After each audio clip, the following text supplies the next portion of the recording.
آپ ضرور یہ سوچ رہے ہوں گے کہ فلسفے میں آخر ایسا کیا تھا کہ جس کے نتیجے میں جو آرتھوڈاکس لوگ تھے وہ فلسفے کو ریجیکٹ کر،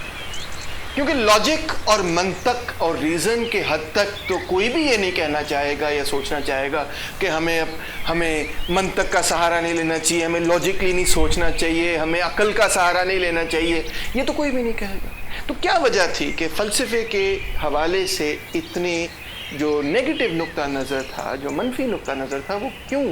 عرب دنیا کے اندر، مسلم دنیا کے اندر ایگزسٹ کرتا ہے؟ اس کی شاید 3 وجوہات ہیں۔ ایک وجہ تو بڑی سادہ سی ہے، اور وہ یہ ہے کہ ایرسٹاٹل اور پلیٹو اور جتنے گریکس تھے وہ مسلمان نہیں تھے، وہ بنیادی طور پہ ایک اور مذہب سے تعلق رکھتے تھے، اور کیونکہ وہ ایک ایسے مذہب سے تعلق رکھتے تھے، ایک ایسے دور سے تعلق رکھتے تھے کہ جب کہ بت پرستی اور مختلف قسم کے دیوتاؤں کی پرستش کی جاتی تھی، تو لہٰذا ایک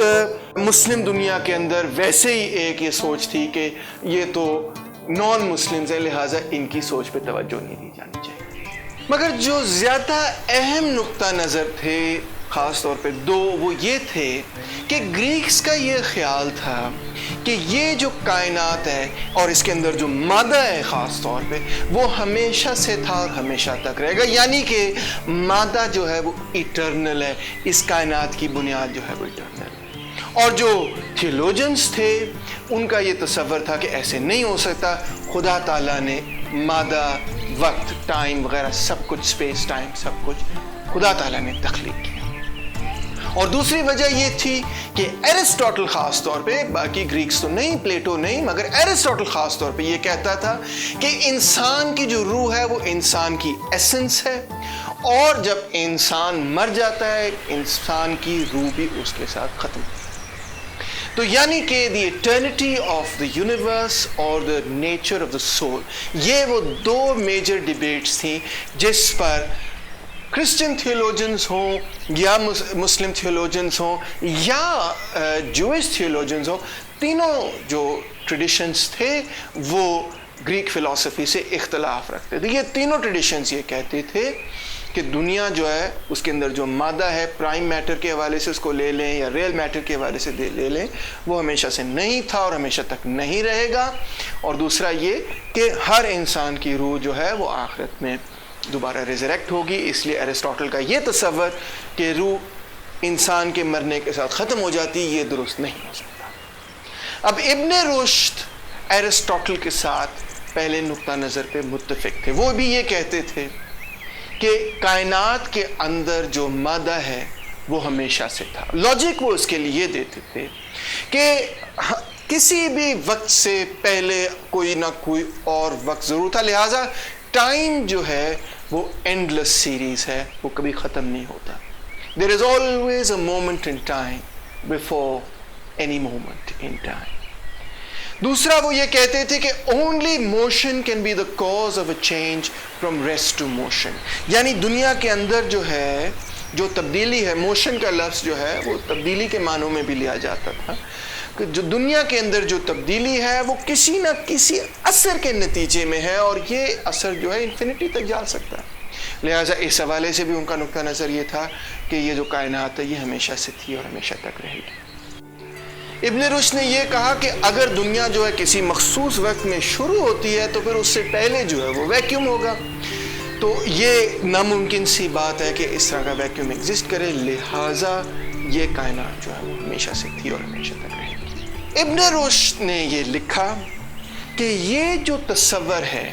کہ مادہ ہمیشہ سے تھا، ہمیشہ تک رہے گا، تبدیلی جو ہے اس کا ایک مسلسل عمل ہے، وقت کا ایک مسلسل عمل ہے، وہ قرآن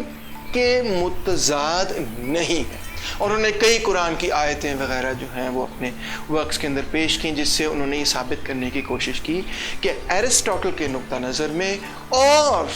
قرآنک نقطہ نظر میں ڈفرنس نہیں ہے۔ اگرچہ کرسچینٹی اور ایرسٹاٹل میں ضرور ایک اختلاف پایا جا سکتا ہے، مگر ان کا یہ کہنا تھا کہ اسلام اور ایرسٹاٹل کے درمیان ڈفرنس نہیں۔ دوسرا سوال جو کہ تقریباً تمام فلاسفرز کے سامنے رہا وہ تھا روح کا سوال، انسان کی روح کا سوال۔ کیا روح جو ہے وہ فائنائٹ ہے، وہ ختم ہو جاتی ہے انسان کی موت کے بعد، یا وہ روح جو ہے دوبارہ سے زندہ ہو جاتی کسی آخرت کے لیے۔ ہم ایرسٹوٹل کا نقطہ نظر تو جانتے ہیں۔ ایرسٹوٹل کا یہ نقطہ نظر تھا کہ اس دنیا میں صرف پرٹیکولر چیزیں ایگزسٹ کرتی ہیں، انڈیویجول چیزیں ایگزسٹ کرتی ہیں۔ یعنی کہ ایرسٹوٹل کا یہ نقطہ نظر تھا کہ جس طرح پلیٹو نے یہ کہا کہ ایک تصوراتی دنیا کے اندر کچھ ایسے سوچ کے سانچے ہیں کہ جس کی بنیاد پہ دنیا کے اندر مختلف چیزیں بنتی ہیں، یہ تصور غلط ہے۔ انفیکٹ الٹ ہے کہ جو بھی ہم مختلف چیزیں دیکھتے ہیں ان کو ہم اپنے ذہن کے اندر آرگنائز کرتے ہیں اور کہتے ہیں اچھا یہ جو مختلف افراد میں دیکھ رہا ہوں یہ سب مختلف افراد جو ہیں یہ انسان ہیں، اس کو میں ایک جینس میں ڈالتا ہوں، اس ایک اسپیشیز میں ڈالتا ہوں، ایک کیٹیگری میں ڈالتا ہوں۔ یہ جو کیٹیگری اس کی کریشن ہے، لہٰذا یہ ہم خود کرتے ہیں۔ یعنی کہ جو ایسنس ہے کسی چیز کی، جو روح ہے کسی چیز کی، جس سے ہم اس کو ڈیفائن کرتے ہیں کہ جناب علی یہ والا جانور جو ہے انسان ہے، یہ والا جانور جو ہے وہ گھوڑا ہے، یہ والا جانور جو ہے وہ کھوتا ہے یا جو بھی ہے،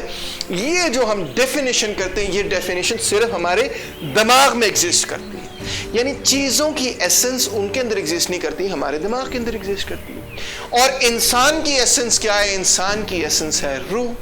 یعنی وہ روح جو ہے وہ بنیادی تو جو کہ انسان کی ایسنس ہے، وہ بنیادی طور پہ وہ صفتیں ہیں جو کہ انسان کو دوسرے انسان کے قریب جوڑتی ہیں، اور لہٰذا ہم تمام انسانوں کو ایک جینس، ایک اسپیشیز تصور کرتے ہیں۔ مگر کوئی ایسے تصوراتی چیز نہیں ہے جس طرح پلیٹو نے کہا جو کہ یا تو انسان کے اندر ہو یا تصوراتی دنیا کے اندر ہو، جس کو کہ ہم یہ مان لیں کہ وہ اس جسمانی چیز سے علیحدہ کوئی حیثیت رکھ سکتی ہے۔ لہٰذا ایرسٹوٹل کا یہ کہنا تھا کہ جب کوئی انسان انڈیویجول فرد جو ہے وہ مر جاتا ہے تو اس کی جو ایسنس ہے، وہ چیز جو اس کو ڈیفائن کرتی ہے، وہ چیز جو اس کے بدن کو موو کرتی ہے، موشن پیدا کرتی ہے، تبدیلی پیدا کرتی ہے، وہ اس انسان کے ساتھ مر جاتی ہے۔ ابن رشد ایرسٹوٹل کے اس نقطہ نظر سے کچھ حد تک اگری کرتا تھا اور کچھ اختلاف بھی کرتا تھا۔ ابن رشد کا یہ خیال تھا کہ انسان کی روح ایز این انڈیویجول روح ایگزسٹ نہیں کرتی، یعنی انفرادی روح ایگزسٹ نہیں کرتی، کیونکہ ویسے ہی انسان کی جب ہم بات کرتے ہیں تو ہم ان کے درمیان جو کامن چیزیں ہیں وہ دیکھتے ہیں۔ دوسرا یہ تصور جو کہ ابن سینا میں بھی پایا جاتا ہے کہ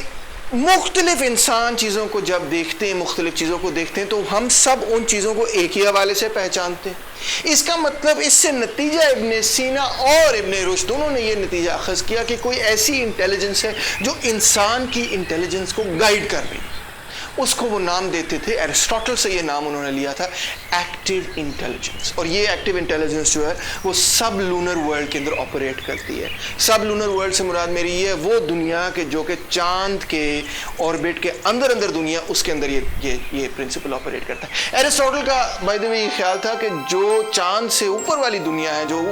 چاند سے آگے والی دنیا ہے، جو ستارے سیارے وغیرہ سب کچھ ہمیں نظر آ رہے ہیں، اس کے اندر تبدیلی جو ہے وہ نہیں ہوتی، صرف سب لونر ورلڈ کے اندر تبدیلی ہوتی، باقی ساری جو دنیا نا سٹارز جو ہیں وہ ایٹرنل ہیں، وہ فکسڈ ہیں۔ تو یہ جو ایکٹیو انٹیلیجنس ہے یہ وہ کامن انٹیلیجنس ہے جو کہ پوری انسانیت کی سوچ کو گائیڈ کر رہی ہے۔ اب ابن رشد کا تصور یہ تھا کہ جب انسان مر جاتے ہیں، جب انسانیت ختم ہو جائے گی تو جو روح ہے وہ ایکٹیو انٹیلیجنس ہے، اور وہ ایکٹیو انٹیلیجنس زندہ رہے گی، مگر ہماری کوئی انفرادی روح جو ہے وہ ایسا ایگزسٹ نہیں کرے گی۔ یعنی کہ آسان لفظوں میں اگر میں اس کو بیان کروں تو ابن رشد کا بنیادی تصور یہ تھا کہ کسی انسان کی روح نہیں ہوتی، مگر انسانیت، تمام انسانیت کی ایک ہی روح ہے، اور وہ روح جو ہے وہ خدا تعالیٰ تک واپس جائے گی on the day of judgement, resurrection کے دن، آخرت کے دن۔ تو انڈیویجولی انسان کی روح جو ہے وہ امورٹیلٹی اچیو نہیں کرتی، یعنی انفرادی طور پر انسان کی روح جو ہے وہ خدا تعالیٰ تک واپس نہیں جائے گی، بلکہ انسانیت کی اجتماعی روح جو ہے وہ آخرت کے دن خدا تعالیٰ کے پاس واپس جائے گی۔